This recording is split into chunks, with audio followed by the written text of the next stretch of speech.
हाराङ्गतकटककिरीटाङ्गुलीयाङ्घ्रिभूषा कर्णाकल्पोज्ज्वलाङ्गं यदुकुलतिलकं कृष्णम् इष्टार्थसिद्ध्यै रमापतिं पूर्णगुणं मुकुन्दं व्यासं च विज्ञानसहस्रभानुं पूर्णप्रबोधं च सुतत्वदीपं क्रमाद्गुरूंश्च प्रणमामि मूर्ध्ना सर्वेन्द्रियाभिमानिस्थमुख्यप्राणस्थविष्णुना प्रेरितश्रीशतुष्ट्यर्थं करिष्ये कर्म चाखिलम् वाल्मीकेर्गौः पुनीयान्नः महीधरपदाश्रया यद्दुग्धमुपजीवन्ति कवयस्तरणका इव स्वस्त्यस्तु सतां हरिः ओम्।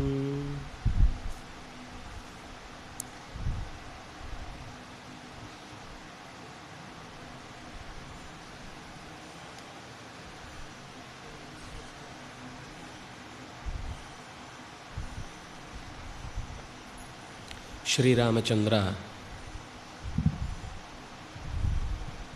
ತಮ್ಮನೊಂದಿಗೆ ಕೂಡಿಕೊಂಡು ಕಂಪಾತಟವನ್ನು ದಾಟಿ ಋಷ್ಯಮುಖದ ಪರಿಸರಕ್ಕೆ ಪ್ರವೇಶಿಸಿದ್ದಾನೆ. ಅವನಿಗೆ ತಿಳಿಯದಂತೆ ಅಂತ ಅಂದುಕೊಂಡು ಅನೇಕ ಕಪಿಗಳು ಅನುಸರಿಸ್ತಾ ಇವೆ. ಹಾಗೆ ಅನುಸರಿಸುವ ಕಪಿಗಳು ಬರುವಾಗ ಸುಮ್ಮನೆ ಬರ್ತಾ ಇಲ್ಲ, ಮರಗಳನ್ನೆಲ್ಲ ಮುರಿತಾ ಇದ್ದಾರೆ, ಬೆಟ್ಟಗಳನ್ನೆಲ್ಲ ಪುಡಿಗಟ್ಟಿದ್ದಾರೆ, ಬಂಡೆಗಳನ್ನು ಬೇಕು ಅಂತ ಒಡೆದು ಅಂದರೆ ಒಂದು ರೀತಿ ಹೆದರಿಕೆ ಹುಟ್ಟಿಸುವ ಹಾಗೆ, ಪ್ರಕೃತಿಯಲ್ಲೇ ತಾನಾಗಿ ಏನೋ ಒಂದು ಅನರ್ಥ ಉಂಟಾಗ್ತಾ ಇದೆ, ನಾವು ಈ ಪ್ರದೇಶಕ್ಕೆ ಬರಬಾರದಿತ್ತು ಅಂತ ಭಯ ಹುಟ್ಟಿಸುವಂತೆ ಅತ್ಯಂತ ಗಾಢವಾಗಿ ಪ್ರಕೃತಿಯ ವಿಕೋಪವನ್ನು ಚಿತ್ರಿಸುವ ರೀತಿಯಲ್ಲಿ ಓಡಾಡ್ತಾ ಇದ್ದಾರೆ. ಏಕಮೇಕಾಯನಗತಾ ಪ್ಲವಮಾನಾ ಗಿರೇರ್ಗಿರಂ ಪ್ರಕಂಪಯಂತೋ ವೇಗೇನ ಗಿರಿಣಾಂ ಶಿಖರಾಣ್ಯಪಿ. ಶಿಖರದ ಮೇಲಿನ ತುದಿಯನ್ನೇ ಕತ್ತರಿಸಿ ಹಾಕುವಂತೆ ಹೆಜ್ಜೆ ಇಟ್ಟು ಘರ್ಷಣೆಗಳ ಮೂಲಕ ಘರ್ಜಿಸ್ತಾ ಇದ್ದಾರೆ. ಹೀಗೆ ಕಪಿಗಳ ಗುಂಪು ಮುಂದೆ ಸಾಗ್ತಾ ಇದೆ. ಮರಗಳನ್ನು ಮುರಿತಾ, ಉಳಿದ ಸಣ್ಣ ಪ್ರಾಣಿಗಳನ್ನು ಅಣಗಿಸ್ತಾ ಅಥವಾ ಅವುಗಳನ್ನು ಮೆಟ್ಟಿ ಹಾಕ್ತಾ. ತತಃ ಸುಗ್ರೀವ ಸಚಿವಾ ಪರ್ವತೇಂದ್ರಂ ಸಮಾಶ್ರಿತಾ ಸಂಗಮ್ಯ ಕಪಿಮುಖ್ಯೇನ ಸರ್ವೇ ಪ್ರಾಂಜಲಯ ಸ್ಥಿತಾ. ಹಾಗೆ ಅನುಸರಿಸಿ ಬಂದು ಎಲ್ಲ ಕಡೆಯ ಪಕ್ಷಿ ನೋಟವನ್ನು ಒಂದೇ ಕಡೆಯಿಂದ ಮಾಡುವುದಕ್ಕೆ ಸಾಧ್ಯವಾಗುವ ಎತ್ತರದ ಬೆಟ್ಟದಲ್ಲಿ ನಿಂತಿರುವ ಸುಗ್ರೀವನ ಕಡೆಗೆ ಉಳಿದ ಎಲ್ಲ ಅವನ ಕಪಿವೀರ ಸೇನೆಯ ಪ್ರಮುಖರೆಲ್ಲ ಬಂದಿದ್ದಾರೆ. ಎಲ್ಲರೂ ಕೈ ಮುಗಿದು ನಿಂತಿದ್ದಾರೆ. ಯಾರಿವರು, ಯಾಕೆ ಬಂದಿರಬಹುದು ಅಂತ ತಮ್ಮ ತಮ್ಮ ದುಗುಡಗಳನ್ನೆಲ್ಲವನ್ನು ಕಪೀಂದ್ರನ ಮೇಲೆ ಹಾಕ್ತಾ ಇದ್ದಾರೆ. ಅವನು ಕೂಡ ತತಸ್ತಂ ಭಯ ಸಂವಿಘ್ನಂ ವಾಲಿಕಿಲ್ಬಿಷ ಶಂಕಿತಂ ಉವಾಚ ಹನುಮಾನ್ ವಾಕ್ಯಂ ಸುಗ್ರೀವಂ ವಾಕ್ಯಕೋವಿದ. ಸುಗ್ರೀವನು ತುಂಬ ಭಯಗೊಂಡಿದ್ದಾನೆ. ವಾಲಿಕಿಲ್ಬಿಷ ಶಂಕಿತಂ, ಅವನಿಗೆ ಯೋಚನೆ ಏನು ಅಂದರೆ, ವಾಲಿ ಖಂಡಿತ ಏನಾದರೂ ಒಂದು ಕೆಡುಕಿನ ದಾರಿಯನ್ನು ಹುಡುಕಿ ಆ ಮೂಲಕ ನನ್ನನ್ನು ಹಣಿಯುವ ಅಥವಾ ಚೆನ್ನಾಗಿ ಅರೆದು ಹಾಕುವ ಏನಾದರೂ ಒಂದು ಯೋಚನೆ ಮಾಡಿರ್ತಾನೆ ಅಂತ ಸಂದೇಹ ಪಡ್ತಾ ಎಲ್ಲರ ಮಾತುಗಳನ್ನು ಕೇಳಿಸಿಕೊಂಡು ನಿಂತಿದ್ದರೆ ಹನುಮಂತ ಬಂದ. ವಾಕ್ಯಕೋವಿದ, ಅವನಿಗೆ ಕೊಡುವ ಹೆಸರು, ಆರಂಭದ ಹೆಸರೇ ವಾಕ್ಯಕೋವಿದ. ಚೆನ್ನಾಗಿ ಮಾತಾಡಬಲ್ಲವನು. ಚೆನ್ನಾಗಿ ಮಾತಾಡುವುದು ಬಹಳ ಜನ ಮಾತಾಡ್ತಾರೆ, ಆದರೆ ಅದರಲ್ಲಿ ವಿಷಯ ಸತ್ಯ ಇರುವುದು ಬಹಳ ಕಮ್ಮಿ ಇರುತ್ತೆ. ಆದರೆ ಹನುಮಂತನ ಹೆಗ್ಗಳಿಕೆ ಏನು ಅಂದರೆ, ದೇವರ ಹತ್ರ ಸರ್ಟಿಫಿಕೇಟ್ ತಗೊಳ್ತಾನವನು. ರಾಮಚಂದ್ರ ಅವನ ಮಾತಿನ ವರಸೆಯನ್ನು ಹಾಡಿ ಹೊಗಳುತ್ತಾನೆ ಮುಂದೆ. ಇಲ್ಲಿ ಅವನ ಮನಸ್ಸಿನ ಭಾರವನ್ನು ತಗ್ಗಿಸುವ, ಇಲ್ಲ ಸಲ್ಲದ ಆಲೋಚನೆಗಳನ್ನು ಮನಸ್ಸಿನಲ್ಲಿ ತಾನೇ ಹಾಕಿಕೊಂಡು ನಲುಗುತ್ತಿರುವ ಈ ಸ್ಥಿತಿಯನ್ನು ಕಂಡು ಹನುಮಂತ ಮಾತಾಡ್ತಾ ಸಂಭ್ರಮಸ್ತ್ಯಜ್ಯತಾಮೇಶ ಸರ್ವೈರ್ವಾಲಿಕೃತೆ ಮಹಾನ್ ಮಲಯೋಯಂ ಗಿರಿವರೋ ಭಯಂ ನೇಹಾಸ್ತಿ ಬಾಲಿನಃ. ಅಯ್ಯೋ ಸುಗ್ರೀವ, ಸಂಭ್ರಮಸ್ತ್ಯಜ್ಯತಾಂ. ಇದೇನು, ನಾವು ಲೋಕದಲ್ಲಿ ತುಂಬ ಸಂಭ್ರಮ ಪಡ್ತೇವೆ ಅಂತ ಹೇಳ್ತೇವೆ, ತುಂಬ ಸಂಭ್ರಮಿಸಿತು ಅಂತ ಹೇಳ್ತೇವೆ, ಸಂಭ್ರಮದಿಂದ ಕಾರ್ಯಕ್ರಮ ನಡೆಯಿತು ಅಂತ ಹೇಳ್ತೇವೆ. ಇಲ್ಲಿ ನೋಡಿದರೆ ಸಂಭ್ರಮಸ್ತ್ಯಜ್ಯತಾಂ ಅಂತ ಹೇಳ್ತಾ ಇದ್ದಾನಲ್ವ. ಸಂಭ್ರಮ ಶಬ್ದದ ಅರ್ಥ ಎರಡು ರೀತಿಯಲ್ಲೂ ನಡೆಯುತ್ತೆ. ಸುಖದ ಉನ್ಮತ್ತ ಸ್ಥಿತಿಯೂ ಕೂಡ ಏನು ಮಾಡಬೇಕು ಅಂತ ಗೊತ್ತಾಗದಂತೆ ಅಲ್ಲಿಯ ವಾತಾವರಣಕ್ಕೆ ಒಗ್ಗಿಕೊಳ್ಳುವಂತೆ ಮಾಡುವಂಥದ್ದು ಸಂಭ್ರಮವೇ. ದುಃಖದ ಉತ್ಕಟತೆಯಿಂದಲೂ ಕೂಡ ಮುಂದೆ ಏನು ದಿಕ್ಕು, ಎತ್ತ, ಹೇಗೆ ಅಂತ ದಿಕ್ಕು ತೋಚದಂತೆ ಭ್ರಮಿಸುವ ಅಥವಾ ತಪ್ಪು ಸರಿಗಳ ನಡುವಿನ ಅಂತರ ತಿಳಿಯದೆ ಸರಿಯನ್ನೇ ತಪ್ಪು ಅಂತ ಭಾವಿಸುವ ಅವಕಾಶಗಳಿರುವಂಥದ್ದು ಕೂಡ ಸಂಭ್ರಮವೇ. ಸಂಭ್ರಮ ಅನ್ನುವ ಶಬ್ದ ಚೆನ್ನಾಗಿ ಭ್ರಮಿಸ್ತಾನೆ ಅಂತ ಒಂದು, ಒಳ್ಳೆಯ ಭ್ರಮೆಯಲ್ಲಿದ್ದಾನೆ. ಭ್ರಮೆಯಲ್ಲಿ ಒಳ್ಳೆಯದು ಅಂದರೆ ಯಾರಿಗೂ ಹಾನಿಯಾಗದ್ದು ಅಂತ, ಅದು ಒಳ್ಳೆಯದು ಕೆಟ್ಟದ್ದು ವಿಷಯ ತಪ್ಪೇ. ಹಾಗಿದ್ದರೂ ಕೂಡ ಆ ಶಬ್ದದಲ್ಲಿ ಒಂದು ಸಹಜವಾಗಿ ಲೋಕದಲ್ಲಿರುವ ಭಾವನೆಗೆ ಹೆಚ್ಚು ಖುಷಿಯ ಸಂಬಂಧ ಇರುವುದು ಅನ್ನೋದನ್ನೇ ನಾವು ಗಮನಿಸ್ತೇವೆ. ಆದರೆ ಪುರಾಣಗಳಲ್ಲಿ, ಭಾರತದಲ್ಲಿ ಎಲ್ಲ ಕಡೆ ನಾವು ಗಮನಿಸಿದಾಗ ಸಂಭ್ರಮ ಶಬ್ದವನ್ನು ಬಳಸುವುದು ಸಾಮಾನ್ಯ. ವಿಭ್ರಮ, ಸಂಭ್ರಮ ಇದೆಲ್ಲವೂ ಕೂಡ ಅಂದರೆ ಲೋಕದಲ್ಲಿ ದಿಕ್ಕೆಡುವುದು ಅನ್ನೋದು ಒಂದು ಖುಷಿಯೇ. ಇನ್ನೊಬ್ಬರ ದಿಕ್ಕೆಡಿಸಿ ಸಂತೋಷ ಪಡುವ ಹಾಗೆ ತಾವು ದಿಕ್ಕೆಟ್ಟು ಸಂತೋಷ ಪಡುವಂತಹ ಒಂದು ಸ್ವಭಾವವನ್ನೇ ಸಂಭ್ರಮಿಸುವುದು ಅನ್ನುವ ಅರ್ಥದಲ್ಲಿ ಲೋಕದಲ್ಲಿ ಬಳಕೆ ಇರಬಹುದು. ಆದರೆ ಇಲ್ಲಿ ಅವನ ಸಂಭ್ರಮವನ್ನು ತ್ಯಜ್ಯತಾಂ, ಬಿಟ್ಟುಬಿಡು ವಾಲಿ ಇಲ್ಲಿ ಬರಲಿಕ್ಕೆ ಸಾಧ್ಯ ಇಲ್ಲ. ವಾಲಿಯ ಬಗ್ಗೆ ನೀನು ಭಯಪಡ್ತಾ ಇರುವುದಕ್ಕೆ ಅರ್ಥ ಇಲ್ಲ. ಇದು ಶ್ರೇಷ್ಠವಾದ ಬೆಟ್ಟ, ಇದು ಋಷ್ಯಮುಖ. ಇಲ್ಲಿ ವಾಲಿಯ ಪ್ರವೇಶಕ್ಕೆ ನೇಹ ಅಸ್ತಿ ಭಯಂ ವಾಲಿನಃ. ಇಲ್ಲಿ ವಾಲಿಯ ಭಯ ನಿನಗೆ ಆಗಲಿಕ್ಕೆ ಸಾಧ್ಯವೇ ಇಲ್ಲ. ಯಸ್ಮಾದುದ್ವಿಗ್ನಚೇತಾಸ್ತ್ವಂ ಪ್ರದೃತೋ ಹರಿಪುಂಗವ ತಂ ಕ್ರೂರ ದರ್ಶನಂ ಕ್ರೂರಂ ನೇಹ ಪಶ್ಯಾಮಿ ವಾಲಿನಂ. ನಾನು ಎಲ್ಲ ಕಡೆ ಗಮನಿಸ್ತಾ ಇದ್ದೇನೆ, ಎಲ್ಲೂ ಕೂಡ ವಾಲಿ ಈ ಇಬ್ಬರ ಹಿನ್ನೆಲೆಯಲ್ಲೂ ಅಥವಾ ಒಟ್ಟು ಈ ಎಲ್ಲೋ ಪರಿಸರದಲ್ಲಿ ಅಂದರೆ ಋಷ್ಯಮುಖದ ಬುಡದ ತನಕ ಬಂದು ನೀನು ಅವನನ್ನು ಹೊರಕ್ಕೆ ತಂದು ನಾನು ಅವನನ್ನು ಗುದ್ದಿ ಕೊಲ್ತೇನೆ ಅಂತ ಹೇಳಬೇಕು ಅಂತಂದರೆ ಎಲ್ಲೋ ಇಲ್ಲೇ ಇರಬೇಕಲ್ವ ಅವನು. ಯಾರನ್ನಾದರೂ ಕಳಿಸ್ಬೇಕು ಅಂತಂದ್ರೆ ಒಮ್ಮೆ ಹೊರಗೆ ಬಂದಿರಬಹುದಾದ ಕುರುಹು ಏನಾದರೂ ಸಿಗಬೇಕಲ್ಲ. ನಾನೆಲ್ಲೂ ನೋಡ್ತಾ ಇಲ್ಲ. ಯಾಕೆ ನೀನು ಸುಮ್ಮನೆ ಉದ್ವಿಗ್ನನಾಗಿ ನಿನ್ನ ತಲೆಗೆ ನೀನೇ ಭಾರವನ್ನು ಹೊತ್ತು ಮತ್ತಷ್ಟು ಕಷ್ಟಪಡ್ತಾ ಇದ್ದಿ? ಬಹಳ ಬಾರಿ ಶತ್ರುಗಳಿಗಿಂತ ನಮಗೆ ನಾವೇ ಶತ್ರುಗಳಾಗ್ತೇವೆ. ಹೊರಗಿನ ಶತ್ರುಗಳು ಕೇವಲ ಒಂದು ಟೆನ್ಷನ್ನ ಬೀಜ ಮಾತ್ರ ಹಾಕ್ತಾರೆ. ಅದಕ್ಕೆ ನೀರು ಹಾಕಿ, ಗೊಬ್ಬರ ಹಾಕಿ, ಚೆನ್ನಾಗಿ ಬಿಸಿಲು ಕೊಟ್ಟು ಎತ್ತರಕ್ಕೆ ಬೆಳೆಯುವಂತೆ ಮಾಡಿದಾಗ ಅವರು ಅಬ್ಬಾ ನಾನು ಹಾಕಿದ ಬೀಜ ಸಾರ್ಥಕ ಆಯಿತು ಅಂತ ಆಮೇಲೆ ಅವರು ನೆಮ್ಮದಿಯಾಗಿರ್ತಾರೆ. ನೀನು ನಿನ್ನ ಮೇಲೆ ನೀನೇ ಒತ್ತಡವನ್ನು ಹಾಕಿಕೊಳ್ತಾ ಇದ್ದಿ. ಯಾಕೆ ನೀನು ಅಷ್ಟು ಉದ್ವಿಗ್ನಾಗ್ತಾ ಇದ್ದಿ? ಯಾಕೆ ಓಡಾಡ್ತಾ ಇದ್ದಿ ಹರಿಪುಂಗವ? ಆ ಕ್ರೂರ ದರ್ಶನನಾದ ಕ್ರೂರಿಯಾದಂತಹ ಅಂದರೆ ವಾಲಿಯ ಬಗ್ಗೆ ಹನುಮಂತ ಆಡುವ ಮಾತು, ಕ್ರೂರ ದರ್ಶನಂ, ನೋಡುವುದಕ್ಕೂ ಅತ್ಯಂತ ಕ್ರೂರವಾಗಿ ಕ್ರೂರ ಕೆಲಸಗಳನ್ನೇ ಮಾಡಿಕೊಳ್ತಾ ಇರುವಂತಹ ವಾಲಿಯನ್ನು ನಾನು ನೋಡುತ್ತಾ ಇಲ್ಲ. ಅಂದರೆ ಹನುಮನ ಮತ ಏನಿದೆ ವಾಲಿಯ ಬಗ್ಗೆ, ಅದು ಹರಿಯ ಮತ ಅನ್ನೋದಕ್ಕೆ ಇದು ಒಂದು ಕಾರಣ. ಬಹಳ ಜನ ವಾಕ್ಯ ಕೋವಿದ ಅಂತ ಹೇಳಿ ಏನೇನೋ ಹೇಳ್ತಾನೆ ಅಂತ ಹೇಳುವವರಿಗೆ ಒಂದು ಉತ್ತರ. ರಾಮಚಂದ್ರ ಏನನ್ನು ನಿರ್ಧಾರ ತೆಗೆದುಕೊಳ್ತಾನೆ ಅಂದರೆ ವಾಲಿಯ ಅಕಸ್ಮಾತ್ ಸಂಘ ಬೆಳೆಸಿದರೆ 2 ನಿಮಿಷದಲ್ಲಿ ಸೀತೆ ಸಿಕ್ತಿದ್ಲು.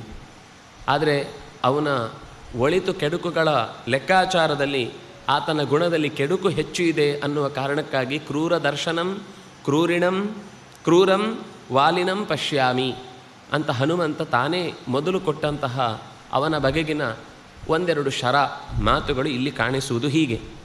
ಯಸ್ಮಾತ್ತವ ಭಯಂ ಸೌಮ್ಯ ಪೂರ್ವಜಾತ್ ಪಾಪಕರ್ಷಣ ಕರ್ಮಣ ಸನೇಹ ವಾಲಿ ದುಷ್ಟಾತ್ಮ ನತೆ ಪಶ್ಯಾಮ್ಯಹಂ ಭಯಂ. ಯಾವ ಕಾರಣಕ್ಕಾಗಿ ನಿನಗೆ ಭಯ ಉಂಟಾಗ್ತಾ ಇದೆಯೋ, ಪೂರ್ವಜಾತ್, ಪೂರ್ವದ ಹುಟ್ಟಿಗೆ, ನಿನ್ನಕ್ಕಿಂತ ಪೂರ್ವದ ಹುಟ್ಟಿಗೆ ಬಂದವನು, ಪಾಪಕರ್ಮ, ಅತ್ಯಂತ ತಪ್ಪು ಕೆಲಸಗಳನ್ನೇ ಮಾಡಿಕೊಳ್ಳುವವನು, ಸನೇಹ, ಅವನು ಇಲ್ಲಿಲ್ಲ ಆ ವಾಲಿ, ದುಷ್ಟಾತ್ಮ, ಮನಸ್ಸಿನಿಂದ ಅತ್ಯಂತ ದುಷ್ಟತನವೇ ತುಂಬಿಕೊಂಡಿರುವಂತಹ ವಾಲಿ ಈಗ ಇಲ್ಲೆಲ್ಲೂ ಹತ್ತಿರದಲ್ಲಿ ಕಾಣಿಸ್ತಾ ಇಲ್ಲ. ಪಶ್ಯಾಮ್ಯಹಂ, ಎಲ್ಲೂ ನೋಡ್ತಾ ಇಲ್ಲ. ಅವನಿಂದ ಭಯ ಬೇಡ ನಿನಗೆ. ಅಹೋ ಶಾಖಾ ಮೃಗತ್ವಂತೆ ವ್ಯಕ್ತಮೇವ ಪ್ಲವಂಗಮ ಲಘುಚಿತ್ತತಯಾತ್ಮಾನಂ ನ ಸ್ಥಾಪಯಸಿ ಯೋ ಮತೌ. ತುಂಬ ಚೆನ್ನಾಗಿ ಒಂದು ಬೈತಾನೆ. ಅಹೋಶಾಖಾ ಮೃಗತ್ವಂತೆ. ಅಯ್ಯೋ, ನಿನಗೆ ಕಪಿ ಅಂತ ಒಂದು ಹಿಂದಿನ ಪರಂಪರೆಯ ವರ್ಗವನ್ನು ಹೇಳಿದ್ದು ಅದು ಸಾರ್ಥಕ ಆಯಿತು. ನಿನ್ನಲ್ಲಿ ಅನ್ವರ್ಥವಾಗಿ ಕೂಡ್ತಾ ಇದೆ. ಅವುಗಳು ಒಂದು ಶಾಖೆಯಿಂದ ಇನ್ನೊಂದು ಶಾಖೆಗೆ ಹಾರ್ತಾ ಹಾರ್ತಾ ಹಾರ್ತಾ ಮರಗಳಿಂದ ಮೃಗಯತೆ ಹುಡುಕ್ತಾನೇ ಇರ್ತಾವೆ ಅನ್ನುವ ಹಾಗೆ ನೀನು ಏನನ್ನೋ ಭಯವನ್ನೇ ಹುಡುಕ್ತಾ ಇದ್ದಿ. ಎಲ್ಲಿ ನನಗೆ ಭಯ ಆಗ್ಬೋದು ಅಂತ ಭಯವನ್ನೇ ಹುಡುಕಿಕೊಂಡು ಓಡಾಡ್ತಾ ಇದ್ದಿ. ವ್ಯಕ್ತಮೇವ, ನಿನಗೆ ಬಹುಶಃ ಪ್ಲವಂಗಮ, ಕುಣಿಯುವವನು, ಹಾರುವವನು, ಒಂದೆಡೆ ಕುಳ್ಳಿರಿಸಿಕೊಳ್ಳದವನು, ಗಡಿಬಿಡಿ ಮಾಡಿಕೊಳ್ಳುವವನು ಅನ್ನುವ ಅರ್ಥದಲ್ಲಿ ನಿನಗೆ ಸಾರ್ಥಕವೇ ಆಯಿತು. ಲಘುಚಿತ್ತತೆಯ ಸಣ್ಣ ಯೋಚನೆ ಮಾಡಿಕೊಂಡು ಯಾಕೆ ಬುದ್ಧಿಯನ್ನು ತೆಗೆದುಕೊಂಡು ಹೋಗಿ ಮನಸ್ಸಿನ ಕೈಗೆ ಕೊಡ್ತಾ ಇದ್ದಿ? ಎಷ್ಟು ಚೆನ್ನಾಗಿ ಹೇಳ್ತಾನೆ, ನಸ್ತಾಪಯಸಿ ಯೋ ಮತವು, ಮತಿಯಲ್ಲಿ ನಿನ್ನ ಲಘುಚಿತ್ತವನ್ನು, ಸಣ್ಣ ಬುದ್ಧಿಯನ್ನು ತಗೊಂಡು ಹೋಗಿ ಯಾಕೆ ಇಡ್ತಾ ಇದ್ದಿ? ಯಾವತ್ತು ವಿವೇಕದ ಕೈಗೆ ಮನಸ್ಸನ್ನು ಕೊಡಬೇಕು ಹೊರತು ಮನಸ್ಸಿನ ಕೈಗೆ ವಿವೇಕವನ್ನು ಕೊಟ್ಟರೆ ಯಾವ ನಿರ್ಧಾರವನ್ನು ಮಾಡಿಕೊಳ್ಳಿಕ್ಕಾಗುವುದಿಲ್ಲ. ಆತ್ಮಾನಂ, ನಿನ್ನ ಮನಸ್ಸನ್ನು ಮತಿಯಲ್ಲಿ, ಬುದ್ಧಿಯ ಕೈಯಲ್ಲಿ ಕೊಡಬೇಕಾದದ್ದು. ಆದರೆ ನಸ್ಥಾಪಯಿಸಿ ಹಾಗಿಡ್ತಾ ಇಲ್ಲ, ನೀನು ಉಲ್ಟಾ ಮಾಡ್ತಾ ಇದ್ದಿ. ಬುದ್ಧಿ ವಿಜ್ಞಾನ ಸಂಪನ್ನಂ ಇಂಗಿತೈ ಸರ್ವಮಾಚರ ನಹ್ಯ ಬುದ್ಧಿಂ ಗತೋ ರಾಜ ಸರ್ವಭೂತಾನಿ ಶಾಸ್ತಿ. ನೋಡು, ವಿವೇಕ ಮತ್ತು ವಿಶೇಷವಾದ ಜ್ಞಾನ ಅಂದರೆ ವಿವೇಕ ಅನ್ನೋದು ನನ್ನ ಹತ್ರ ಇರುವ ಇನ್ಸ್ಟ್ರೂಮೆಂಟ್ನಿಂದ, ವಿಷಯದ ಸಂಗ್ರಹದಿಂದಾಗಿ ವಿಷಯವನ್ನು ತಿಕ್ಕಿ ಹುಟ್ಟಿದಂತಹ ಅರಿವು. ವಿಜ್ಞಾನ ಅಂದರೆ ಅವನ ಬಗ್ಗೆ ನಾನು ಕಲೆ ಹಾಕಿದ್ದ ಬೇರೆ ಕಡೆಯಿಂದ ಬಂದ ಮಾಹಿತಿ. ಇದೆರಡನ್ನೂ ಸೇರಿಸಿಕೊಂಡು ಯೋಚನೆ ಮಾಡಬೇಕು ಯಾವಾಗಲೂ. ರಾಜನಾದವನು ತನ್ನತ್ರ ತರ್ಕಗಳಿರಬೇಕು, ಆಲೋಚನೆ ಮಾಡಬೇಕಾದ ರೀತಿಗಳಿರಬೇಕು. ತರ್ಕ ಅಂದರೆ ಈ ಹೊರಗಿನ ತರ್ಕ ಎಲ್ಲ, ಊಹೆ. ಏನೇನಾಗಿದೆ, ಹಿಂದೆ ಈ ಥರನೇ ನಡೆದಾಗ ಏನಾಗಿತ್ತು, ಇದೇ ಸಮಯಕ್ಕೆ ಇನ್ನೇನಾಗಿದೆ, ಯಾಕೆ ಯಾವಾಗಲೂ ಇದೇ ಥರ ನಡೆಯುತ್ತೆ, ಇದೇ ಬಣ್ಣವೋ, ಇದೇ ಕಾಲವೋ, ಇದೇ ಗಣಿತವೋ, ಇದೇ ರೀತಿಯಾದ ವಸ್ತುಗಳು, ಏನೋ ಒಂದು ಸಾಮ್ಯತೆ ಅಪರಾಧದ ಹಿನ್ನೆಲೆಯಲ್ಲಿ ಕಾಣಿಸಿಕೊಂಡಾಗ ಅದನ್ನು ಅರ್ಥೈಸಿಕೊಳ್ಳಬೇಕಾದ ರೀತಿ, ಅದಕ್ಕೆ ಸರಿಯಾಗಿ ಈಗ ಸಿಕ್ಕಿದ ಇನ್ಫಾರ್ಮೇಷನ್, ಇದೆಲ್ಲವನ್ನು ಯೋಚಿಸಿ ಒಬ್ಬ ರಾಜ ಕೈ ಇಡಬೇಕು. ಇಂಗಿತೈ ಸಮಾಚಾರ, ಏನಾಗಬಹುದು ಅನ್ನೋದನ್ನು ಸರಿಯಾಗಿ ಆಲೋಚಿಸಿ ಮುಂದಿನ ಹೆಜ್ಜೆಯನ್ನು ಇಡು. ಸರ್ವಮಾಚರ ನಹ್ಯ ಬುದ್ಧಿಂಗತೋ ರಾಜ. ಯಾವಾಗ ವಿವೇಕ ಅನ್ನೋದೇ ಕಳೆದು ಹೋಗುತ್ತೆ, ಎಷ್ಟು ಇನ್ಫಾರ್ಮೇಷನ್ ಸಿಕ್ಕಿದ್ರೂ ಅದು ಮತ್ತಷ್ಟು ಅಪಾರ್ಥಕ್ಕೆ ಕಾರಣ ಆಗುತ್ತೆ. ಇನ್ನಷ್ಟು ತಲೆ ಕೆಡಿಸಿಕೊಳ್ಳುವ ಮೂಲಕ ತನ್ನ ಸಾವನ್ನು ಅಥವಾ ತನಗೆ ಬರಬೇಕಾದ ಸೋಲನ್ನು ತಾನೇ ಆಹ್ವಾನಿಸಿ ತಲೆ ಮೇಲೆ ಹೊತ್ತುಕೊಂಡು ನೀನು ಗೆದ್ದೆ ಅಂತ ಬಿಟ್ಟುಕೊಟ್ಟಂತಾಗುತ್ತೆ. ಯಾರು ಅಬುದ್ಧಿಂಗತಃ ಸಹ ಸರ್ವಭೂತಾನಿನ ಶಾಸ್ತಿ. ಎಲ್ಲ ಭೂತಗಳು ಅವನನ್ನು ಶಾಸ್ತಿ, ಉಳಿದ ಎಲ್ಲ ಪರಿಸರ ಅವನನ್ನು ಆಳುತ್ತೆ. ಅವನು ಯಾರನ್ನೂ ರಾಜನಾಗಿ ತನ್ನ ವಶದಲ್ಲಿ ಇಟ್ಟುಕೊಳ್ಳುವುದಕ್ಕೆ ಅಸಾಧ್ಯವಾಗುತ್ತೆ. ಸುಗ್ರೀವಸ್ತು ಶುಭಂ ವಾಕ್ಯಂ ಶ್ರುತ್ವಾ ಸರ್ವಂ ಹನುಮತಃ. ಸುಗ್ರೀವನ ಅಳತೆಯಿಂದ ಕೂಡಿದ ಮಾತುಗಳನ್ನು ಕೇಳಿ ಸ್ವಲ್ಪ ಸಮಾಧಾನ ಪಟ್ಟುಕೊಂಡ. ಆದರೆ ಹನುಮಂತನ ಹತ್ರ ವಿಚಾರ ಮಾಡ್ತಾನೆ. ಹನುಮಂತಂ ಉವಾಚಃ ಶುಭತರಂ. ಇನ್ನು ಇದರಲ್ಲಿ ಯೋಚಿಸಬೇಕಾದ ಅಂಶ ಅಂತ ಹೇಳಿದ್ದೆಲ್ಲ, ಹಾಗಾದರೆ ಯೋಚಿಸಬೇಕಾದ ಅಂಶ ನನಗೆ ಯಾಕೆ ಭಯ ಆಯಿತು ಅನ್ನೋದಕ್ಕೊಂದು ಸಣ್ಣ ಕಾರಣಗಳಿವೆ. ಏನು ಅಂದರೆ, ಉದ್ದವಾದ ತೋಳುಳ್ಳವರು, ಅಗಲವಾದ ಕಂಗಳಿಂದ ಕೂಡಿದವರು, ಕೈಯಲ್ಲಿ ಬಾಣ ಮತ್ತು ಬಿಲ್ಲನ್ನು ಹಿಡಿದವರು ಯಾರ ಕಾರಣದಿಂದಾಗಿ ಇಲ್ಲಿ ಓಡಾಡ್ತಾ ಇದ್ದಾರೆ? ನೋಡಲಿಕ್ಕೆ ದೇವತೆಗಳ ಮಕ್ಕಳಂತೆ ಕಾಣಿಸ್ತಾ ಇದ್ದಾರೆ. ಇಂತಹ ಇವರನ್ನು ನೋಡಿದ ಮೇಲೆ ಕಸ್ಯನ ಸ್ಯಾದ್ ಭಯಂ, ಯಾರಿಗೆ ಭಯವಾಗದೇ ಹೋದೀತು? ದೃಷ್ಟ ಹೇತವು ಸುರಸುತೋಪಮವು, ಇಂಥವ್ರನ್ನು ನೋಡಿದಾಗ ಭಯ ಆಗುವುದಿಲ್ವಾ? ವಾಲಿ ಪ್ರಣಹಿತಾವೇತವು, ಇವರನ್ನು ವಾಲಿಯೇ ಕಳುಹಿಸಿದ್ದಾನೆ ಅಂತ ಶಂಕೇಹಂ ಪುರುಷೋತ್ತಮವು, ನನಗೆ ಇದರ ಬಗ್ಗೆ ಸಂದೇಹ ಇದೆ. ಯಾಕೆಂದರೆ ಇವರಿಬ್ಬರನ್ನು ನೋಡಿದರೆ ಅತ್ಯಂತ ದೊಡ್ಡ ವೀರರಂತೆ ಕಾಣ್ತಾ ಇದ್ದಾರೆ. ಯಾಕೆಂದರೆ ಹೆಗಲಲ್ಲಿ ಒಂದು ಧನುಸ್ಸನ್ನು ಸಿಕ್ಕಿಸಿಕೊಳ್ಳುವ ರೀತಿಯಲ್ಲೇ ಗೊತ್ತಾಗುತ್ತೆ. ಈ ಚೆನ್ನಾಗಿ ಅಭ್ಯಾಸ ಇದ್ದವನು ರೈಫಲನ್ನು ಹಾಕಿಕೊಳ್ಳುವುದಕ್ಕೂ, ಈ ಸ್ಟೇಜಲ್ಲಿ ನಾಟಕಕ್ಕಾಗಿಯೋ ಅಥವಾ ಯಾವುದು ಟ್ಯಾಬ್ಲೋದಲ್ಲಿ ಒಂದು ಸ್ತಬ್ಧ ಚಿತ್ರವನ್ನು ತೋರಿಸುವುದಕ್ಕೋ ಹಾಕಿಕೊಂಡವನ ಹೆಗಲ ಮೇಲಿರುವ ಕೋವಿಗೂ ಒಂದು ಸ್ಪಷ್ಟವಾದ ವ್ಯತ್ಯಾಸ ಕಾಣುತ್ತೆ. ಅಕಸ್ಮಾತ್ ಹಾಕಿಕೊಂಡದ್ದು ಚೆನ್ನಾಗಿದ್ದರೂ ಅದನ್ನು ಇಳಿಸುವಾಗಲೂ, ಎತ್ತುವಾಗಲೂ, ತೆಗೆದುಕೊಳ್ಳುವಾಗಲೂ, ಅದನ್ನು ಜೋಡಿಸುವಾಗಲೂ, ಸಿಕ್ಕಿಸುವಾಗಲೂ ಎಲ್ಲೋ ಅವನ ನ್ಯೂನತೆ ಸ್ಪಷ್ಟವಾಗಿ ಕಾಣುತ್ತೆ. ಅದರ ಬಗ್ಗೆ ಚೆನ್ನಾಗಿ ಅಭ್ಯಾಸ ಇದ್ದವನು ಮಾತ್ರ ಅದು ಜಾರಿದಾಗಲೂ ಅವನದಕ್ಕೆ ತಲೆ ಕೆಡಿಸ್ಕೊಡೋದಿಲ್ಲ. ಯಾಕೆಂದರೆ ಅದರ ಇನ್ನೊಂದು ಬ್ಯಾಕಪ್ ಅವನ ಹತ್ರ ಬೇರೆ, ಅದು ಹೇಗೆ ಇಳಿಸ್ಕೊಳ್ಬೇಕು ಅನ್ನೋದು ಅವನಿಗೆ ಗೊತ್ತಿರುತ್ತೆ. ಬೇರೆಯವರಾದರೆ ಗಾಬರಿ ಆಗಿಬಿಡ್ತಾರೆ, ಅದನ್ನು ಬಿದ್ದು ಹೋದರೆ ಹೀಗಾಗ್ಬಿಡುತ್ತೆ, ಹಾಗಾಗ್ಬಿಡುತ್ತೆ ಅಂತ. ಅವರು ಅದನ್ನು ತೆಗೆದು ಹಿಂದಕ್ಕೆ ಇನ್ನೊಂದು ರೀತಿ ತಿರುಗಿಸಿ ಇಟ್ಕೊಂಡು ಬಿಡ್ತಾರೆ. ಅಂದರೆ ಇದು ಒಬ್ಬ ಅಸ್ತ್ರಗಳನ್ನು ಹಿಡಿದುಕೊಳ್ಳುವ ರೀತಿಯಲ್ಲಿ ಅವನ ಶೂರತನ, ಅವನಲ್ಲಿರುವ ದೂರದೃಷ್ಟಿ, ಅವನಿಗೆ ಕಾಣುವಂತಹ ವಸ್ತುಗಳ ಮೇಲೆ ಆತ ನೆಡುವ ದೃಷ್ಟಿ, ಅಂದರೆ ಕಣ್ಣಿಗೇನೋ ವಿಷಯ ಕಾಣಿಸಿತು, ಆದರೆ ಅದನ್ನು ಗಮನಿಸುವ ರೀತಿ ಎಲ್ರಿಗೂ ಕಾಣಿಸುತ್ತೆ. ಕೆಲವರು ಸುಮ್ಮನೆ ಹೀಗೆ ನೋಡಿ ಹೀಗೆ ಹೋಗ್ತಾರೆ. ಆದರೆ ಏನಾದರೂ ಒಂದು ಎಲ್ಲದಕ್ಕಿಂತ ವಿಚಿತ್ರವಾಗಿ ಕಂಡ್ರೆ ಅವನ ದೃಷ್ಟಿ ಮತ್ತೊಂದು ಕ್ಷಣದಲ್ಲಿ ಅದನ್ನು ಸ್ಕ್ಯಾನ್ ಮಾಡಿರುತ್ತೆ. ಅದರಲ್ಲಿ ಏನಿದೆ, ಹೇಗಿದೆ, ಯಾಕಿದೆ, ಇಷ್ಟನ್ನು ಯೋಚಿಸ್ತಾನೆ. ಇವರಿಬ್ಬರ ದೃಷ್ಟಿ, ಇವರು ಹಿಡಿಯುವ ರೀತಿ ಆಯುಧಗಳದ್ದು, ಇವರು ಓಡಾಡುವ ಆ ದೇಕಿ, ಶರೀರದ ಲಕ್ಷಣ, ಕಣ್ಣಿನಲ್ಲಿರುವಂತಹ ಸೂಕ್ಷ್ಮತೆ, ಇದೆಲ್ಲವನ್ನು ಗಮನಿಸಿದರೆ ಇಲ್ಲಿ ನಮಗೆ ಉದ್ದವಾದ ತೋಳುಳ್ಳವನು, ಅಗಲವಾದ ಕಣ್ಣುಳ್ಳವನು, ಬಾಣ ಮತ್ತು ಶಂಖಗಳ ಬಿಲ್ಲನ್ನು ಹಿಡಿದುಕೊಂಡವನು, ಅಂದರೆ ನಮ್ಮ ತಲೆಯಲ್ಲಿ ಒಂದು ವರ್ಣನೆ ಮಾಡ್ತಾ ಇದ್ದಾರಂತೆ. ಇದು ವರ್ಣನೆಯ ಪ್ರಶ್ನೆ ಅಲ್ಲ, ಅವರ ಆ ಒಂದು ವಸ್ತುವನ್ನು ಹಿಡಿಯುವಾಗಿರುವ ಪರ್ಫೆಕ್ಷನ್ ಇದೆಯಲ್ವಾ, ಪ್ರತಿಯೊಂದರಲ್ಲೂ ಅವರಿಗಿರುವ ನಿಖರತೆ ಅನ್ನೋದೇನಿದೆ, ಇದನ್ನು ಸುಗ್ರೀವ ಹೇಳ್ತಾ ಇರೋದು. ನಾವು ಓದಬೇಕಾದ ಕೆಲವು ಗೆರೆಗಳಲ್ಲಿ ಕಾಣದೆ ಹೋಗುವ ಸಂಗತಿಗಳು ಅಂದರೆ ಇವು. ಅವರು ಈ ರೀತಿ ಇರುವುದಕ್ಕೂ ಇವನಿಗೆ ಹೆದರಿಕೆ ಆಗುವುದಕ್ಕೂ ಏನು ಸಂಬಂಧ ಅಂತ ನಮಗೆ ತಕ್ಷಣ ಅನ್ನಿಸುವುದಿಲ್ಲ. ಅರಯಶ್ಚ ಮನುಷ್ಯೇಣ ವಿಜ್ಞೇಯಶ್ಚನ್ನಚಾರಿಣ ವಿಶ್ವಸ್ತಾನಾಮ ವಿಶ್ವಸ್ತಾರಂಧ್ರೇಷು ಪ್ರಹರಂತಿ. ಅರಯ ಶತ್ರುಗಳು ಚೆನ್ನಾಗಿ ಗುರುತಿಗೆ ಬರಬೇಕು. ನಮಗೆ ಶತ್ರುಗಳು ಎಲ್ಲಿದ್ದಾರೆ, ಹೇಗಿದ್ದಾರೆ, ಯಾಕಿದ್ದಾರೆ, ಈ ಎಲ್ಲ ಅರಿವು ನಮಗೆ ಚೆನ್ನಾಗಿ ಬರಬೇಕು. ಯಾಕೆಂದರೆ ಛನ್ನಚಾರಿಣ, ಛನ್ನ ಅಂದರೆ ಮರೆಯಾಗಿ ಓಡಾಡುತ್ತಾ ಇರ್ತಾರೆ. ಈ ಮರೆಯಾಗಿ ಓಡಾಡುವವರ ಬಗ್ಗೆ ವಿಜ್ಞೇಯ, ನಾವು ಅವರನ್ನು ಚೆನ್ನಾಗಿ ತಿಳ್ಕೊಳ್ಬೇಕು. ವಿಶ್ವಸ್ತಾನಾಂ ಅವಿಶ್ವಸ್ತ, ನಮ್ಮ ವಿಶ್ವಾಸವನ್ನು ಚೆನ್ನಾಗಿ ಸಂಪಾದಿಸಿ ನಮ್ಮ ಮೇಲೆ ಯಾವತ್ತೂ ವಿಶ್ವಾಸ ಇಡದೆ ನಮ್ಮ ನಡುವೆ ಇರಬಹುದಾದ ಒಂದು ಸಣ್ಣ ದೋಷದ ಅವಕಾಶವನ್ನೇ ಗಟ್ಟಿಯಾಗಿ ಹಿಡಿದುಕೊಂಡು ರಂಧ್ರೇಷು ಪ್ರಹರಂತಿ, ಟೈಮ್ ಬಂದಾಗ ಜೋರಾಗಿ ಒಂದು ಏಟು ಕೊಡ್ತಾರೆ. ಅಲ್ಲಿ ತನಕ ನಮ್ಮ ಜೊತೆಗೆ ನಮ್ಮವ್ರ ಥರನೇ ಇರ್ತಾರೆ. ಎಲ್ಲಿ ಅವಕಾಶ ಸಿಕ್ಕಿತು, ಇವನನ್ನು ಇನ್ನು ಎತ್ತಲಿಕ್ಕೆ ಸಾಧ್ಯ ಇಲ್ಲ, ಅಥವಾ ಇವನನ್ನೇ ಇನ್ನು ಯಾರು ರಕ್ಷಿಸಲಿಕ್ಕೆ ಬರುವವರಿಲ್ಲ ಅಂತ ಗೊತ್ತಾದಾಗ ಅಲ್ಲೇ ತಮ್ಮ ದಾಳಿಯನ್ನು, ಆಕ್ರಮಣವನ್ನು ಮಾಡ್ತಾರೆ. ಅಷ್ಟೇ ಅಲ್ಲ, ಈ ರಾಜರೆಲ್ಲ ಸಾಮಾನ್ಯರಾಗಿರುವುದಿಲ್ಲ. ರಾಜಾನೋ ಬಹುಮಿತ್ರಾಶ್ಚ ವಿಶ್ವಾಸೋ ನಾತ್ರ ಹಿ ಕ್ಷಮಃ. ಸುಲಭದಲ್ಲಿ ಕಾಡಾಡಿಯಾಗಿದ್ದಾರೆ, ಸುಮ್ಮನೆ ಓಡಾಡ್ತಾ ಇದ್ದಾರೆ, ನೋಡ್ಲಿಕ್ಕೆ ಚಂದ ಇದ್ದಾರೆ, ಆದ್ದರಿಂದಾಗಿ ಇವರನ್ನು ನಂಬಬಹುದು. ಈ ಎಲ್ಲ ಕಾರಣಗಳಿಂದ ಹೇಳಲಿಕ್ಕೆ ಬರೋದಿಲ್ಲ. ವಾಲಿ ಎಲ್ಲೋ ಇರ್ಬೋದು, ನೀನು ಹೇಳಿದ್ದೇನು, ವಾಲಿ ಇಲ್ಲಿ ಎಲ್ಲೂ ಇಲ್ಲ ಅಂತ. ರಾಜಾನೋ ಮಿತ್ರಾಹ, ರಾಜರಿಗೆ ಅನೇಕ ಮಿತ್ರರಿರ್ತಾರೆ, ಅನೇಕ ಸಂಬಂಧಿಗಳನ್ನು ಬೇರೆ ಬೇರೆ ರೀತಿಯಲ್ಲಿ ನಮ್ಮ ಸುತ್ತ ಚಾರರನ್ನಾಗಿ ಬಿಟ್ಟಿರ್ತಾರೆ. ಅವರಿಗೆ ನನ್ನ ಒಬ್ಬ ಗೆಳೆಯನಿಗೆ ನಾನು ಮಾಡಬಹುದಾದ ಒಂದು, ನನ್ನ ಕೆಲಸವೂ ಇಲ್ಲೇ ಏನೋ ಒಂದಿದೆ, ಅದರ ನೆಪದಲ್ಲಿ ಈ ಒಂದು ವಿಷಯವನ್ನು ಅವನಿಗೆ ಮುಟ್ಟಿಸಿದರೆ ನನಗೆ ಬೇರೆ ರೀತಿ ಲಾಭ ಆಗುತ್ತೆ, ಅವನು ಯೋಚನೆ ಮಾಡೋರು ಇರ್ತಾರೆ. ಆದ್ದರಿಂದ ರಾಜಾನೋ ಬಹುಮಿತ್ರಾಶ್ಚ ವಿಶ್ವಾಸೋ ನಾತ್ರ ಹಿ ಕ್ಷಮಃ. ಅದರಿಂದಾಗಿ ಇಲ್ಲಿ ಕೂಡಲೇ ನಂಬಿ ಇದೇನು ತೊಂದರೆ ಇಲ್ಲ, ಏನು ಆಗಲಿಕ್ಕಿಲ್ಲ ಅಂತ ಕೈ ಚೆಲ್ಲುವ ಹಾಗಿಲ್ಲ. ತುಂಬ ಕಷ್ಟ ಇದೆ, ಎಚ್ಚರದಿಂದ ಇರಬೇಕಾಗುತ್ತೆ. ಕೃತ್ಯೇಷು ವಾಲಿ ಮೇಧಾವಿ ರಾಜಾನೋ ಬಹುದರ್ಶನಾ ಭವಂತಿ ಪರಹಂತಾರಸ್ತೆ ಜ್ಞೇಯ ಪ್ರಾಕೃತೈರ್ನರೈ.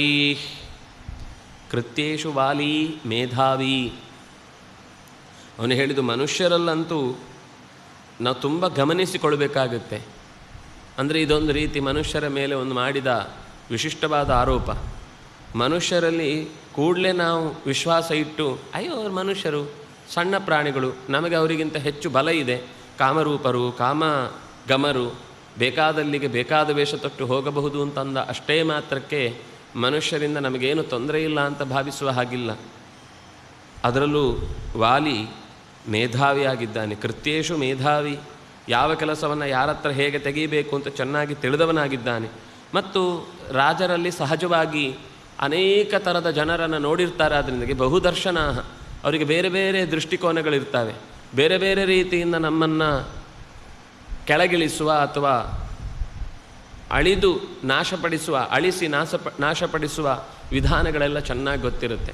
ಮತ್ತು ಅನೇಕ ಜನರ ಜೊತೆಗೆ ಭೇಟಿ ಇದ್ದಿದ್ದರಿಂದ ಯಾರಿಂದ ನನಗೆ ಏನು ಉಪಯೋಗ ಪಡ್ಕೊಳ್ಬಹುದು ಅನ್ನೋದು ಅವರು ತಿಳ್ಕೊಂಡಿರ್ತಾರೆ.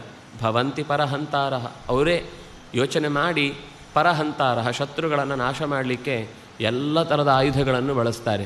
ನೇರವಾಗಿ ಯುದ್ಧಕ್ಕಿಳಿದು ರೆಟ್ಟೆ ಹಿಡಿದು ಅಥವಾ ಗದೆ ಹಿಡಿದು ಪೆಟ್ಟು ಹೊಡೆದೇ ಸಾಯಿಸಬೇಕು ಅಂತಿಲ್ಲ. ದೂರದಲ್ಲಿ ಯಾರಿಂದಲೂ ನಮ್ಮನ್ನು ಭೇಟಿ ಮಾಡಿಸಿ ನಮಗೆ ಇನ್ಯಾವುದೋ ಒಂದು ರೀತಿಯ ವಿಶ್ವಾಸಕ್ಕೆ ಬರುವಂತೆ ಮಾಡಿ ಅಪಾಯವನ್ನು ಒಡ್ಡಬಹುದು. ಅದರಿಂದಾಗಿ ತೇ ಜ್ಞೇಯ ಪ್ರಾಕೃತೈರ್ನರೈ, ಅದರಲ್ಲೂ ನರರಲ್ಲೂ ಪ್ರಾಕೃತರು ಏನು ಸುಮ್ಮನೆ ಕಾಡಲ್ಲಿ ಓಡಾಡಿಕೊಳ್ಳೋರು ಅಂತ ಅವರನ್ನು ಬಿಡುವ ಹಾಗಿಲ್ಲ. ಅವರ ಬಗ್ಗೆ ತೇ ಜ್ಞೇಯ, ಅವರು ಚೆನ್ನಾಗಿ ನಮಗೆ ಹೇಗಿದ್ದಾರೆ ಏನಿದ್ದಾರೆ. ಒಬ್ಬ ಸಾಮಾನ್ಯ ಮನುಷ್ಯ ಯಾರೇ ಆದರೂ ಕೂಡ ಜೀವನದಲ್ಲಿ ಒಬ್ಬ ರಾಜ ಆಗಬೇಕಾಗಿಲ್ಲ.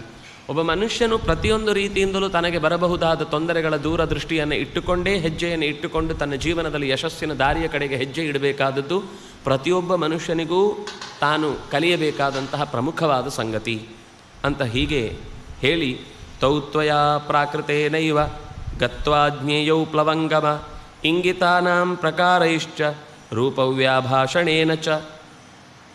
ಅದರಿಂದಾಗಿ ಹನುಮಂತ ನೀನೊಂದು ಸಹಾಯ ಮಾಡಬೇಕು. ತ್ವಯ ಪ್ರಾಕೃತೇನೈವ ಗತ್ವ, ನೀನು ಒಬ್ಬ ಅವರಂಥ ಮನುಷ್ಯರ ಹಾಗೆ ವೇಷವನ್ನು ಹಾಕಿ, ತೌ ಜ್ಞೇಯವು, ಅವರಿಬ್ಬರೂ ಕೂಡ ನಿನ್ನಿಂದ ಏನು ಎತ್ತ ಅಂತ ಅವರ ಬಗ್ಗೆ ನೀನು ತಿಳ್ಕೊಳ್ಬೇಕು. ನಿನ್ನಿಂದ ಅವರು ತಿಳಿಬೇಕು ಅವ್ರು ಏನು ಅಂತ.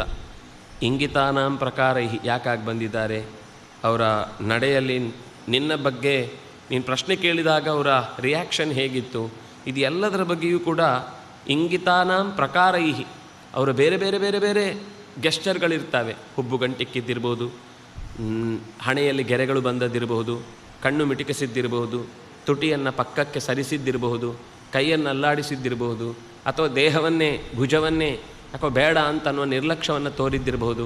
ಎಷ್ಟು ಥರದ ಭಾವನೆಗಳು ಮಾತೇ ಇಲ್ಲದೆ ದೇಹದಲ್ಲಿ ಹೊರಕ್ಕೆ ಬರುತ್ತೆ ಅನ್ನೋದನ್ನು ಯೋಚಿಸುವುದೇ ಒಂದು ದೊಡ್ಡ ಪ್ರಪಂಚ. ಅದನ್ನೆಲ್ಲ ಇಂಗಿತ ಅಂತ ಹೇಳೋದು. ಒಬ್ಬನನ್ನು ನೋಡಿದಾಗ ಅವನಿಗೆ ಹೇಳುವ ವಿಷಯ ಎಷ್ಟು ಇಷ್ಟ ಆಯಿತು ಎಷ್ಟು ಇಷ್ಟ ಆಗಲಿಲ್ಲ ಅಂತ ಅವನ ಮಾತಲ್ಲಿ ಹೇಳಲೇಬೇಕಾಗಿಲ್ಲ. ಅವನಿಗೆ ಅರ್ಥ ಆದರೆ ಅದರ ಬಗ್ಗೆ ಒಂದು ರಿಯಾಕ್ಷನ್ ತಲೆಯೊಳಗಿಂದ ಏನಾದರೂ ಬಂದಿದೆ ಅಂದರೆ ಅವನ ಮಾತಿನಿಂದ ಆಡದೇ ಇದ್ದರೂ ಅದು ದೇಹದಲ್ಲಿ ಎಲ್ಲೋ ಒಂದು ಕಡೆ ಚೆನ್ನಾಗಿ ಹೊರಗೆ ಬೀಳುತ್ತೆ. ಇದನ್ನು ನೀನು ಗಮನಿಸಬೇಕು. ರೂಪ ವ್ಯಾಭಾಷಣೇನ ಚ, ಅವರಲ್ಲಿ ಮಾತಾಡಬೇಕು. ಅವರ ಪ್ರತಿಯೊಂದು ಆಕೃತಿಯಲ್ಲಿರುವ ಹೆಜ್ಜೆಗಳ ಹಿಂದಿನ ಅರ್ಥವನ್ನು ನೀನು ತಿಳ್ಕೊಂಡು ಬಂದು ನನಗೆ ಹೇಳಬೇಕು ಅಂತ ಹೀಗೆ ಕೇಳ್ತಾನೆ. ಲಕ್ಷಯ ಸ್ವತಯೋರ್ಭಾವಂ ಪ್ರಹೃಷ್ಟ ಮನಸೌ ಯದಿ ವಿಶ್ವಾಸಯನ್ ಪ್ರಶಂಸಾಭಿ ಇಂಗಿತೈಶ್ಚ ಪುನಃ ಪುನಃ. ಅವರು ಮತ್ತೆ ಗಮನಿಸು, ಅವರ ಮನಸ್ಸಲ್ಲೇನಿದೆ ಅಂತ ತಿಳ್ಕೊಳ್ಳೋದಕ್ಕೂ ಪ್ರಯತ್ನ ಮಾಡು. ಸಂತೋಷದಿಂದ ನಿನ್ನ ಮಾತಿಗೆ ಅವರು ವಿಶ್ವಾಸವನ್ನು ಪಡೆದು ಏನೇನೋ ಮಾತುಗಳನ್ನು ಆಡ್ತಾ ಆಡ್ತಾ ಆಡ್ತಾ ಅವರಿಗೆ ನೀನು ಬೇಕಾದಷ್ಟು ಒಳ್ಳೆಯ ಮಾತುಗಳನ್ನು ಹೇಳು, ಪ್ರಶಂಸೆಯ ಮಾತುಗಳನ್ನು ಹೇಳು. ಆ ಪ್ರಶಂಸೆಯ ಮಾತುಗಳು ಬಂದಾಗ ಮತ್ತೆ ಅವರ ಭಾವವನ್ನು ಸರಿಯಾಗಿ ಗಮನಿಸು. ಪುನಃ ಪುನಃ ಮತ್ತೆ ಮತ್ತೆ ಗಮನಿಸು. ಹಾಗೆ ಗಮನಿಸಿದಾಗ ನಿನಗೆ ಅವರಲ್ಲಿ ಏನೆಲ್ಲ ಭಾವನೆಗಳಲ್ಲಿ ವೈಶಿಷ್ಟ್ಯಗಳಿತ್ತು, ವ್ಯತ್ಯಾಸಗಳಿತ್ತು, ಇದನ್ನು ನೀನು ಚೆನ್ನಾಗಿ ತಿಳ್ಕೊಂಡಾಗ ನನಗೆ ಅದರ ಬಗ್ಗೆ ಇನ್ನಷ್ಟು ನಿನಗೆ ತಿಳಿಸ್ಲಿಕ್ಕೆ ವಿಷಯಗಳು ಸಿಗ್ತವೆ. ಆದರೆ ಒಂದು ಮಮೈವಾಭಿಮುಖಂ ಸ್ಥಿತ್ವ ಪೃಚ್ಛತ್ವಂ ಹರಿಪುಂಗವ, ನನಗೆ ಅವರು ನೀನು ಕಾಣಬೇಕಿಬ್ಬರು. ನೀವು ಮಾತಾಡೋದು ಎಲ್ಲೋ ಮರದ ಎಡೆಗೆ ಹೋಗಿ ನೀವೇನೋ ಮಾತಾಡಿಕೊಂಡ್ರಿ ಅಂತ ಆಮೇಲೆ ನನಗೆ ಬರಬಾರ್ದು. ನೀವಿಬ್ಬರು ಮಾತಾಡ್ತಾ ಇರೋದು ನನಗೆ ಕಾಣುವ ಹಾಗಿರಬೇಕು. ಆದರೆ ನಾನು ದೂರದಿಂದಲೇ ನಿಮ್ಮಿಬ್ಬರನ್ನು ಗಮನಿಸ್ತಾ ಇರ್ತೇನೆ. ಮಮೈವಾಭಿಮುಖಂ ಸ್ಥಿತ್ವ ಪೃಚ್ಛತ್ವಂ ಹರಿಪುಂಗವ ಪ್ರಯೋಜನಂ ಪ್ರವೇಶಸ್ಯ ವನಸ್ಯಾಸ್ಯ ಧನುರ್ಧರವು. ಈ ಕಾಡಿಗೆ ಯಾಕೆ ಬಂದಿದ್ದಾರೆ, ಈ ಕಾಡಿಗೆ ಬರುವುದರಿಂದ ಅವರಿಗಾಗುವ ಲಾಭ ಏನು, ನಿಜವಾಗಿ ಅವರು ಹೇಳಿದ ಕಾರಣ ಈ ಕಾಡಿನ ಪ್ರವೇಶಕ್ಕೆ ಅದು ಅನ್ವರ್ಥವೇ ಇಲ್ಲ ಅಂತಾದರೆ ಮತ್ತೆ ಪ್ರಶ್ನೆ ಮಾಡು. ಇದೇ ರೀತಿ ಯಾಕಾಯಿತು, ಇಲ್ಲೇ ಯಾಕೆ ಬರಬೇಕಿತ್ತು, ಇದೇ ಕಾರಣವನ್ನು ಯಾರು ಕೊಟ್ಟರು, ಈ ಎಲ್ಲ ಸಂಗತಿಗಳನ್ನು ವಿಚಾರಿಸಿ ನೀನು ಅವರ ಬಗ್ಗೆ ನನಗೆ ಮಾಹಿತಿಯನ್ನು ರವಾನಿಸಬೇಕು. ಶುದ್ಧಾತ್ಮಾನೋ ಯದಿ ತ್ವೇತೌ ಜಾನೀಹಿ ತ್ವಂ ಪ್ಲವಂಗಮ ವ್ಯಾಭಾಷಿತೈರ್ವಾ ವಿಜ್ಞೇಯ ಸ್ಯಾದ್ದುಷ್ಟ ದುಷ್ಟತಾತಯೋ. ನಿನಗೆ ಮೇಲ್ನೋಟಕ್ಕೆ ಅವರನ್ನು ಮಾತಾಡುವಾಗ ಶುದ್ಧರು ಅಂತ ಅನ್ನಿಸುತ್ತೆ. ಬಹಳ ಬಾರಿ ನಮ್ಮನ್ನು ಎದುರಿಸಬೇಕು ಅಂತ ಬರುವವರು ಏನೂ ತಮ್ಮೊಳಗೆ ಇಲ್ಲ ಅನ್ನುವ ರೀತಿಯಲ್ಲೇ ಮಾತಾಡ್ತಾರೆ. ಆದರೆ ನೀನು ಮತ್ತೆ ಅವರ ಬಳಿ ಹೆಚ್ಚು ಮಾತಾಡಬೇಕು. ಖುಷಿಯಾಗಿ ಇರುವಾಗ ಕೆಲವೊಮ್ಮೆ ಸತ್ಯ ಬರುತ್ತೆ, ಅಥವಾ ತುಂಬ ಏನೋ ಒಂದು ಡಿಸಪಾಯಿಂಟ್ಮೆಂಟ್ ಉಂಟಾದಾಗ ಕೆಲವೊಮ್ಮೆ ಸತ್ಯ ಹೊರಗೆ ಬರುತ್ತೆ. ದುಷ್ಟತಾ ಅವರ ಒಳಗಿನ ಮಾತುಗಳಲ್ಲಿ ಎಲ್ಲಿ ಏನೇನು ಸಣ್ಣ ಎಳೆಯನ್ನಾದರೂ ಬಿಟ್ಟಿರ್ತಾರೆ. ನಾವು ಅಂದುಕೊಳ್ಳೋದು ಎಲ್ಲ ಮುಚ್ಚಿಟ್ಟು ಮಾತಾಡಬಹುದು ಅಂತ. ಆದರೆ ಸರಿಯಾಗಿ ಗಮನಿಸುವವನಿಗೆ ಅವನು ಗೊತ್ತಿಲ್ಲದೆ ಅನೇಕ ಸತ್ಯಗಳನ್ನು ಬಿಚ್ಚಿಡ್ತಾ ಹೋಗ್ತಾ ಇರ್ತಾನೆ. ಅದರಿಂದಾಗಿ ಒಂದು ವೇಳೆ ಅವರು ಶುದ್ಧಾತ್ಮರೇ ಆಗಿದ್ದರೂ ಕೂಡ ಜಾನೀಹಿ, ಮತ್ತೆ ತಿಳ್ಕೊ, ಮತ್ತೆ ಯೋಚನೆ ಮಾಡು. ವ್ಯಾಭಾಷಿತ ಇರುವ ವಿಜ್ಞೇಯ, ಸ್ವಲ್ಪ ವ್ಯಾಭಾಷಣ, ವಿರುದ್ಧವಾದ ಮಾತುಗಳನ್ನಾಡು. ಅವರಿಗೆ ಒಪ್ಪಿಗೆ ಆಗದ್ದು ಏನು ಅಂತ ತಿಳ್ಕೊಳ್ತೀಯಲ್ವ ಮೊದಲು, ಅದನ್ನೇ ಹೆಚ್ಚು ಒತ್ತು ಕೊಟ್ಟು ಮಾತಾಡು. ಆವಾಗಲೂ ಅವರ ದುಷ್ಟಾದುಷ್ಟತೆ ಅನ್ನೋದು ನಿನಗೆ ಹೆಚ್ಚು ಸ್ಪಷ್ಟವಾಗುತ್ತೆ, ಅದನ್ನು ನೀನು ತಿಳ್ಕೊಳ್ಳೋಕೆ ಅನುಕೂಲ ಆಗುತ್ತೆ ಅಂತ. ಹೀಗೆ ಇತ್ಯೇವಂ ಕಪಿರಾಜೇನ ಸಂದಿಷ್ಟೋ ಮಾರುತಾತ್ಮಜ ಚಕಾರ ಗಮನೆ ಬುದ್ಧಿಂ ಯತ್ರತೌ ರಾಮಲಕ್ಷ್ಮಣೌ. ಹೀಗೆ ಸುಗ್ರೀವ ಆದೇಶ ಕೊಟ್ಟೊಡನೆ ಆ ಸಂದೇಶವನ್ನು ಮನಸ್ಸಿನಲ್ಲಿಟ್ಟುಕೊಂಡು ಮಾರುತನ ಮಗನೆನಿಸಿದಂತಹ ಹನುಮಂತ, ಅವನು ಮಾರುತಾತ್ಮಜ ಅನ್ನೋದು ಇಡೀ ರಾಮಾಯಣದ ಎಲ್ಲ ಕಡೆಯ ಒಕ್ಕೊರಲ ಮಾತು.